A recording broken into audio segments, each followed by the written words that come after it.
Well, thank you for stopping by the 33 King studio to hang with yours truly, Uncle Jay. Now, this friendly fellow behind me is normally what I think of anymore when I think of Bigfoot. Good old Harry. Gentle, kind, destructive, but kind. But now, not everybody's encounter with old Harry is quite as fun and as exciting. Now, are people really seeing a large cryptid that's long forgotten?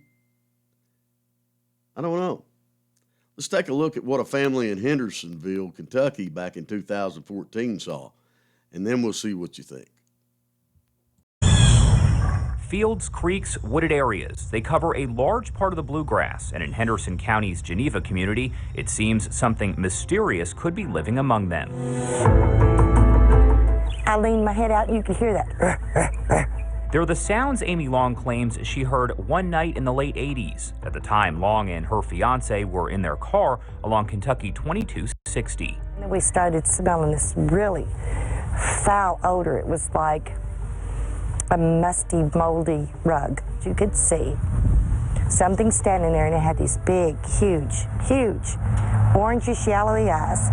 Standing at nearly 8 feet tall and covered in hair, Long says what the couple witnessed was a legendary Sasquatch. And Long isn't alone. There are people all across Kentucky who claim to have seen the same thing or something fairly similar.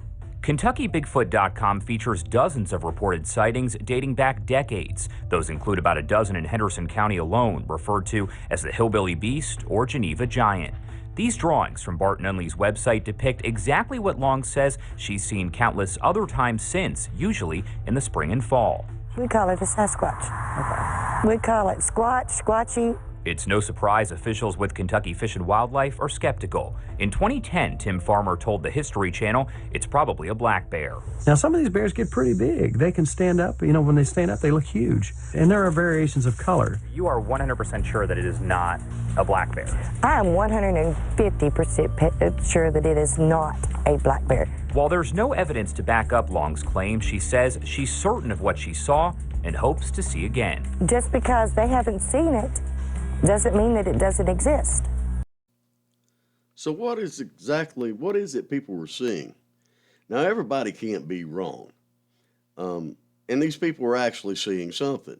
Now, if you want to take a step back and think about it, why would you ever want to report something of this nature? Because it's going to bring negative publicity to you, not positive. People kind of think you're a little,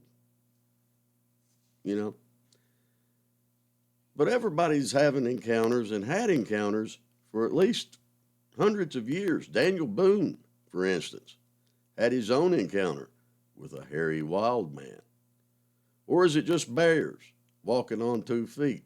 I think Daniel Boone would have pretty much knew the difference between a bear and a hairy wild man. But maybe some of these people are having trouble making distinctions because deep down in the woods, well, it's hard to judge.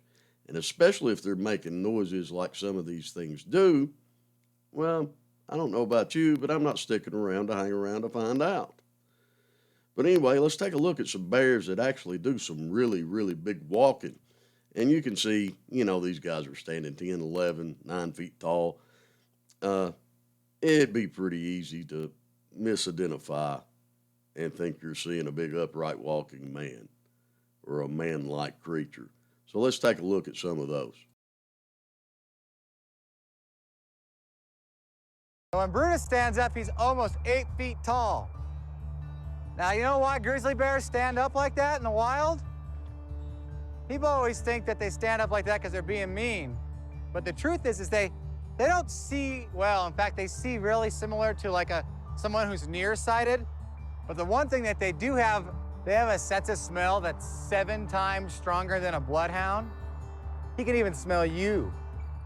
So if they're out minding their own business, digging in the ground, eating roots and rodents, and all of a sudden they hear something or smell something, they get up and they stand up and get their head up 10 feet tall in the air so they can identify what's coming. And then if they hear it's a human, they more than likely will run away and hide. there's so many things that we can do to make sure that grizzly bears can stay in the wild and not hurt people and people don't hurt them. So what do you think? Is old Fuzzy Wuzzy actually a bear? I don't know. I mean, think about it.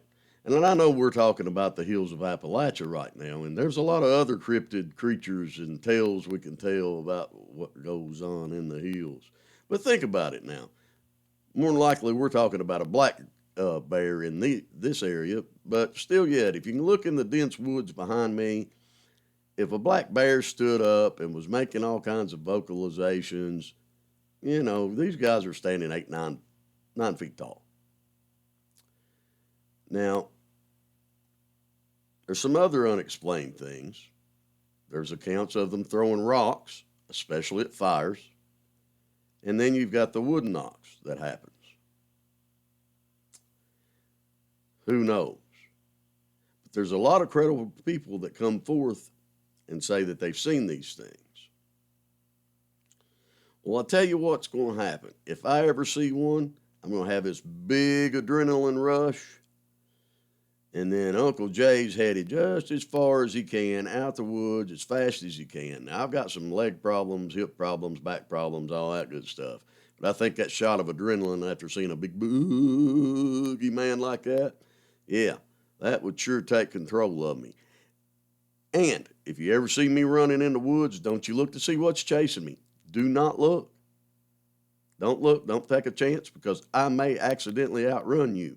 But if you see me running, there's something definitely chasing me.